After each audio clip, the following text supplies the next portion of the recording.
একদিন মক্কার একটি বৃদ্ধা তার ঘর ছাড়ছিল। তিনি তার জিনিসপত্র গুছিয়ে নিচ্ছিলেন। রাস্তা দিয়ে একজন যুবক চলছিলেন। বৃদ্ধা তাকে সাহায্যের জন্য ডাকলেন।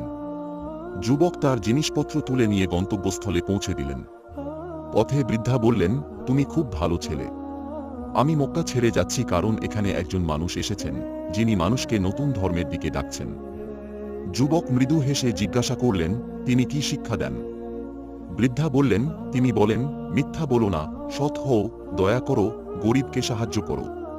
যুবক তখন মৃদু কণ্ঠে বললেন, আপনি যার কথা বলছেন তিনি আমি, মুহাম্মদ সাল্লাল্লাহু আলাইহি ওয়াসাল্লাম। বৃদ্ধা চমকে গিয়ে বললেন, তাহলে আমি আপনার প্রতি ঈমান আনলাম।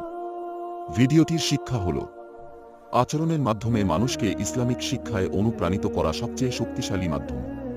ভিডিওটি ভালো লাগলে দয়া করে লাইক, কমেন্ট এবং সাবস্ক্রাইব করবেন।